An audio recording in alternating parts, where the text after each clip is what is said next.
ini Gunung Sinai, di mana 10 perintah Allah diberikan. Siapapun yang kena kepada gunung itu, pastilah dihukum mati. Ya, jadi sudah lihat, ada 2 gunung. Gunung Sinai, datang mati. Padahal, kenapa mereka meminta seolah-olah, ya, kok aser deber, ada orang ini aser. Segala yang engkau perintahkan Tuhan, pasti kami akan lakukan. Ya, pasti kami bisa. Pasti kami lakukan. Bukannya percaya menerima kasih karunia itu terus. Karena ini janji Abraham. Ya, maaf, janji Tuhan kepada Abraham. Bagaimana Tuhan berjanji untuk membawa Abraham dan keturunannya masuk ke Kanaan. Bukan berdasarkan performance mereka, tapi berdasarkan janji. Ya.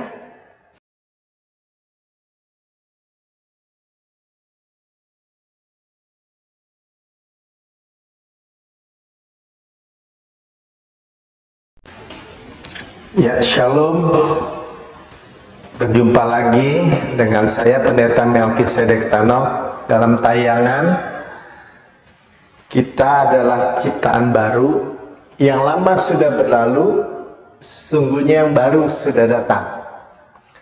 Judul kabar baik pagi ini, hari ini adalah Gunung Sinai atau Gunung Sion. Di bagian pertama tentang Hagar dan Sarah. Saudara boleh mencatat firman Tuhan yang akan menjadi perenungan kita hari ini adalah di dalam Galatia 4 ayat 21 sampai 31. Di mana Tuhan menjelaskan bagi yang orang-orang yang masih nggak yakin atau ragu atau sukar untuk percaya bahwa Tuhan sendiri yang memisahkan ya antara hukum Taurat yaitu upaya manusia,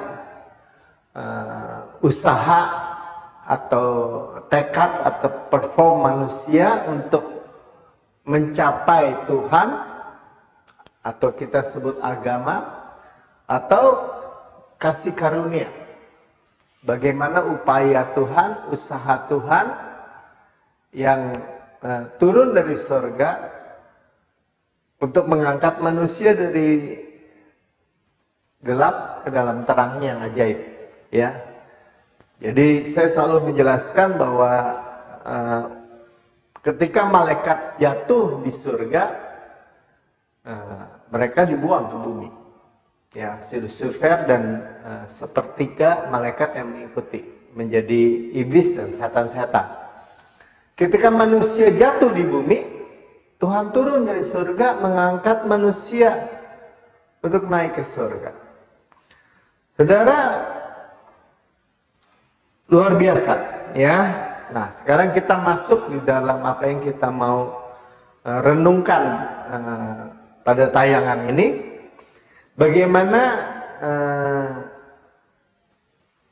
Tuhan sudah pindah dari Gunung Sinai, di mana di Gunung Sinai orang Israel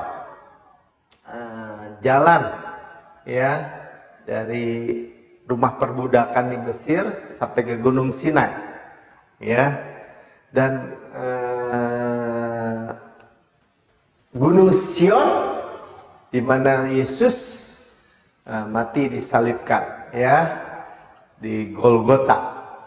Dia menyerahkan dirinya dan menebus kita, ya.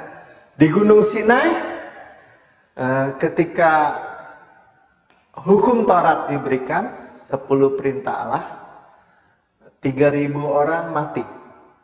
Ya, kenapa? Ya karena mereka tidak menyadari kasih karunia. Ya bagaimana nanti kita lihat juga ya, ini sebagai pendahuluan saja. Bagaimana mereka keluar dari Mesir, dari rumah perbudakan Mesir, hanya karena kasih karunia Tuhan. Ya, mereka dibawa, bahkan seperti anak-anak Raja Wali dibawa di atas salib Raja Wali, didukung. Ya, tetapi bagaimana mereka berkata, ya, sungguhnya Tuhan, semua yang kau perintahkan kami lakukan. Apa maksudnya? Ya nanti kita lihat lebih dalam, tetapi ya kita melihat bahwa nada daripada orang Israel seperti berkata kepada Tuhan, Tuhan jangan kebaikanmu saja. Bukan hanya karena kasih karuniamu saja, sehingga kami bisa bebas, tetapi juga perhitungkan kebaikan kami, kasih kami kepadamu. Ya, mungkin kita jarang atau tidak pernah mendengar hal ini. Ya, bagaimana ketika orang Israel berkata, Ko asyer deber Adonai ne aseh, ya. Ko asyer deber Adonai ne aseh. Ya, seolah-olah dia berkata kepada Tuhan, ya, jangan perhitungkan kebaikanmu saja kepada kami, tapi perhitungkan kebaikan kami. Ya, sudah saya bacakan aja, ya, apa yang terjadi di Sinai ketika dari Mesir, ya, ada masalah waktu menuju Kanaan, yaitu di Gunung Sinai. Dari Keluaran 19 ayat 8, seluruh bangsa itu menjawab bersama-sama, segala yang difirmankan Tuhan akan kami lakukan. Ya, inilah Ko Asher Deber Adonai ne Aseh. Ya, yang mereka menekankan akan kemampuan mereka. Ya mungkin nggak sadar akan kesombongan mereka. Ya, bahwa apapun yang Tuhan perintahkan pasti mereka sanggup mentaatinya. Padahal mereka pasti tidak akan sanggup mentaatinya. Ya, tapi sebelum perintah itu turun, ya bahkan mereka sudah menandatangani. Nah, bukankah manusia sering menyombongkan dirinya seperti itu? Ya, bukannya sepenuhnya menyadari bagaimana sebenarnya Tuhan yang menggendong mereka, ya, yang menggendong mereka. Karena ayat 4 dari Keluaran 19 berkata, kamu sendiri telah melihat apa yang kulakukan kepada orang Mesir. Orang Mesir ditenggelamkan di laut. Ya, waktu mengejar orang Israel. Orang Mesir menerima 10 tulah. Ya. Dan bagaimana aku telah mendukung kamu. Sudah lihat ya, di atas sayap Raja Wali. Dan membawa kamu kepadaku. Membawa kamu kepadaku. Bukan upaya mereka. Ya. Tetapi bagaimana nada Tuhan tiba-tiba berubah. Ya. Ketika di ayat 12-nya berkata, sebab itu haruslah engkau memasang batas bagi bangsa itu berkeliling sambil berkata, jagalah baik-baik, jangan kamu mendaki gunung itu, gunung Gunung Sinai, ya, atau kena kepada kakinya, sebab sudah lihat ini Gunung Sinai, di mana 10 perintah Allah diberikan. Siapapun yang kena kepada gunung itu pastilah dihukum mati. Ya. Jadi sudah lihat ada dua gunung. Gunung Sinai datang mati. Padahal kenapa mereka meminta seolah-olah, ya, kok Aser deber ada orang ini Aser. Segala yang engkau perintahkan Tuhan, pasti kami akan lakukan. Ya, pasti kami bisa. Pasti kami lakukan.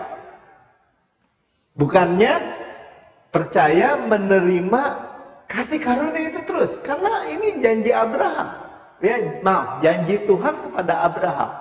Bagaimana Tuhan berjanji untuk membawa Abraham dan keturunannya masuk ke Kanaan. Bukan berdasarkan performance mereka, tapi berdasarkan janji.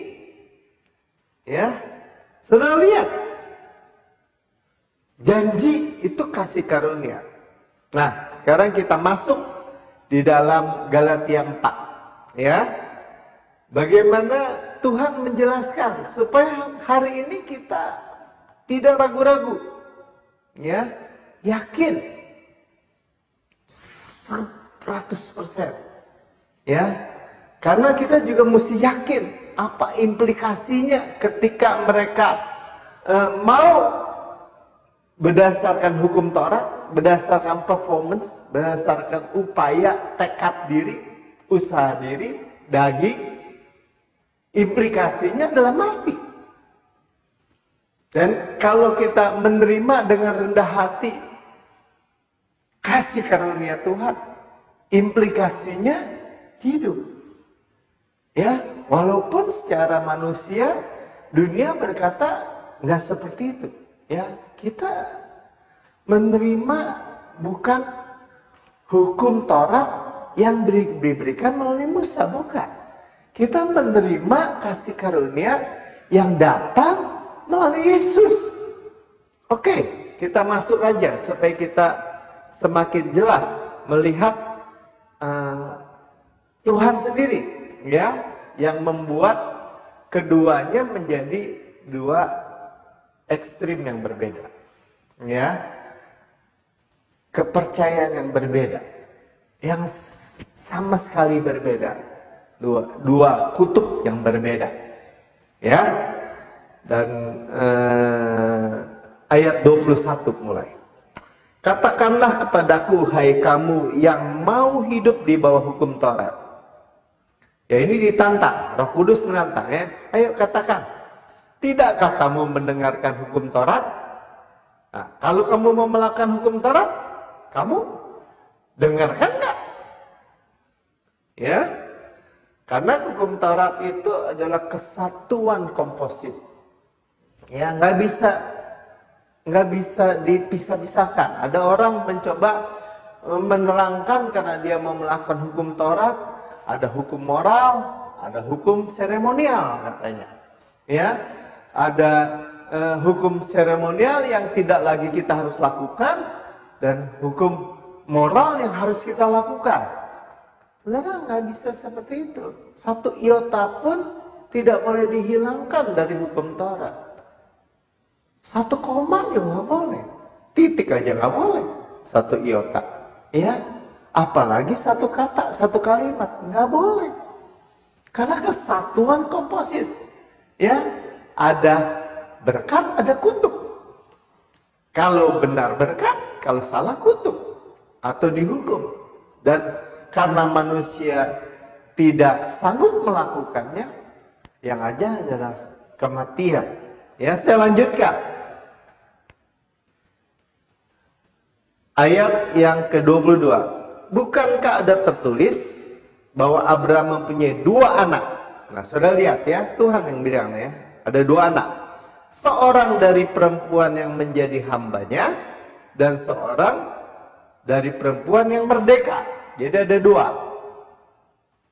Hamba, perempuan hamba, kita terus saja langsung Hagar, dan perempuan merdeka, Sarah, ya, Grace.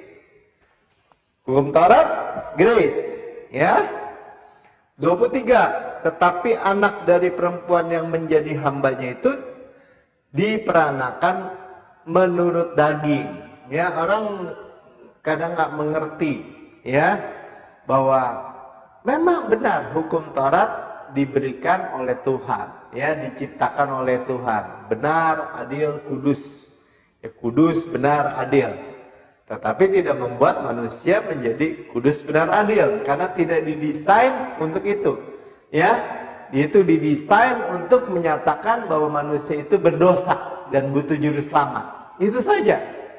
Ya, tapi kalau orang Kristen mau mencoba melakukan lagi hukum Taurat, ya terima sebagai kesatuan. Ya, daging. Daging itu tadi yang seperti saya katakan, upaya, usaha, perform, atau tekad diri. Ya, mudah. Ya, jadi kalau kita mau melakukan sendiri, ya, kau aser deber Adonai ini aseh, segala yang kau perintahkan kami masih bisa lakukan, Tuhan. Itu daging. Firman Tuhan yang katakan, ya. Dan sebaliknya, anak dari perempuan yang merdeka. Itu, ya, oleh karena janji. Ya, kita menjadi orang percaya, menjadi anak-anak Allah itu karena janji.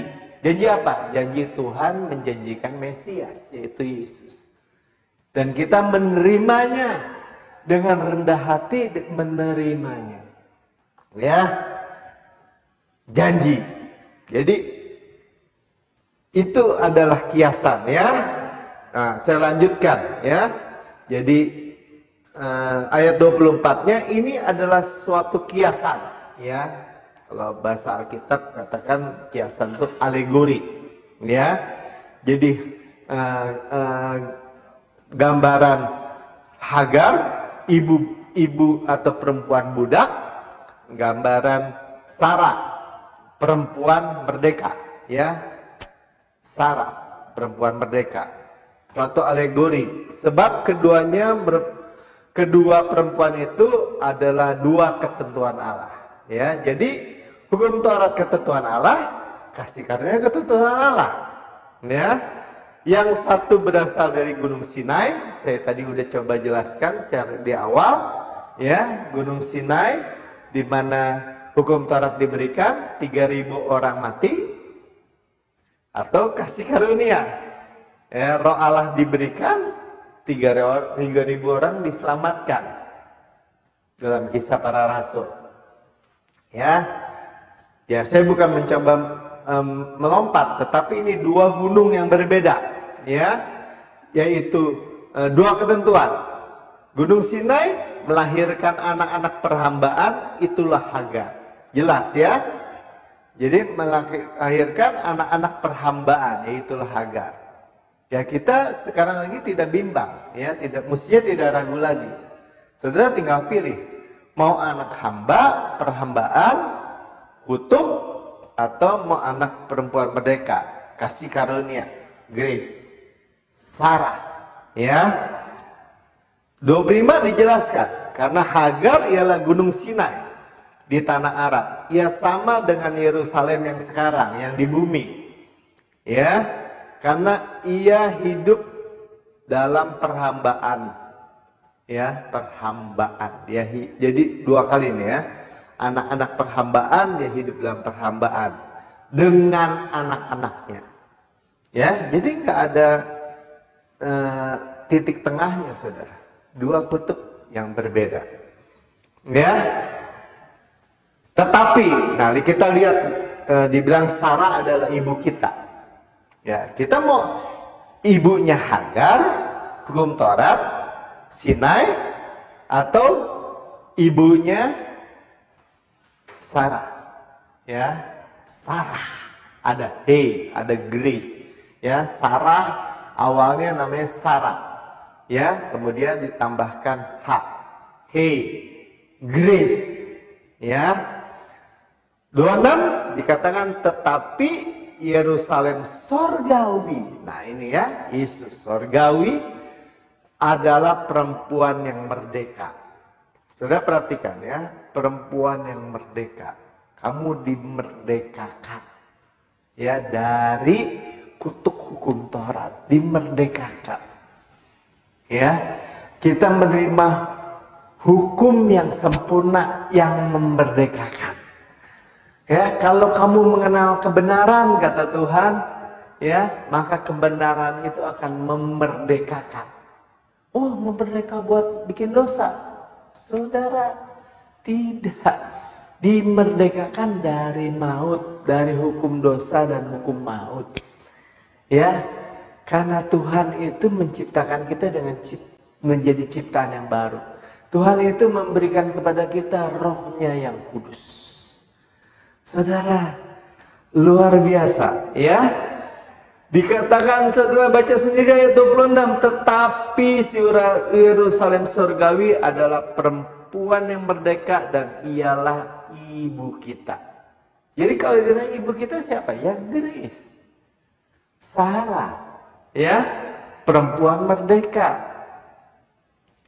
27, karena ada tertulis.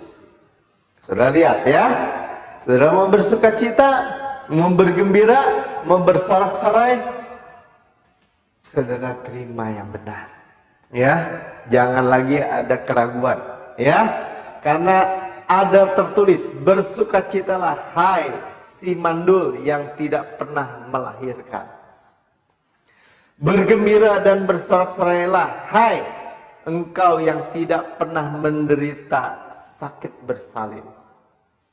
Ya, saudara, gambaran apa? Gambaran ketidaksanggupan. Ya, Sarah itu nggak mungkin punya anak. Mustahil, dengan dagingnya, dengan upayanya, mau ke dokter apapun, mau inseminasi apapun, mau berbuat apapun, mau jungkir balik kaki di atas, tangan di bawah, dia mandul. Ya, dan dia sudah tua. Dan suaminya ketika anak Ishak itu lahir, anak yang bernama Ishak itu lahir, dia sudah 99 tahun, sudah mati pucuk. Udah double mustahil. Karena itu, ini bicara tentang apa? Tentang ketidaksanggupan manusia. Tuhan, saya nggak sanggup, tetapi engkau sanggup. Tuhan, saya nggak sanggup, tetapi engkau sanggup. Tuhan, saya tidak sanggup, tetapi engkau sanggup. Ya, sebab yang ditinggalkan suami akan mempunyai lebih banyak anak daripada yang bersuami. Ya, Tuhan menjelaskan, akhirnya jadi terbalik. Ya, bagaimana kita bisa bergembira, bersukacita, bersorak-sorai, mempunyai anak, mempunyai buah, hasil kehidupan kita berhasil beruntung, ya, karena kasih karunia. 28, ya, bagian terakhir dari part ini. Dan kamu, saudara-saudara, kamu sama seperti Ishak adalah anak-anak janji. Saudara dan saya adalah anak-anak janji. Amin. Ya. Dan ayat yang terakhir dikatakan Galatia 3 ayat 29 untuk memastikan, ya, dengan dua ketetapan yang tidak berubah, ya, dengan dua saksi, ya. Galatia 3 ayat 29 sudah boleh tulis. Dan jikalau kamu adalah milik Kristus, jikalau kamu adalah milik Kristus, jikalau kamu adalah milik Kristus, maka kamu juga adalah keturunan Abraham dan berhak menerima janji Allah. Mari kita berdoa. Bapak, terima kasih. Kami tahu bahwa kami bukan anak hamba, perempuan hamba, tapi kami anak perempuan merdeka kasih karunia. Kami bukan hidup di bawah hukum Taurat, tetapi di bawah kasih karunia, perempuan merdeka. Dan itu menjadi keteguhan dalam hidup kami. Dan siapapun yang mendengar tayangan ini, biarlah mereka dibebaskan, dimerdekakan dari hukum dosa, hukum maut, dari penyakit, dari semua kutuk, dari semua ketakutan, kegelisahan, kesedihan. dan menerima sukacita, sorak-sorai kemenangan. Karena Kristus sudah selesaikan semua di kayu salib. Terima kasih Bapak. Segala puji, hormat, syukur hanya bagimu. Di dalam nama Tuhan Yesus. Amin.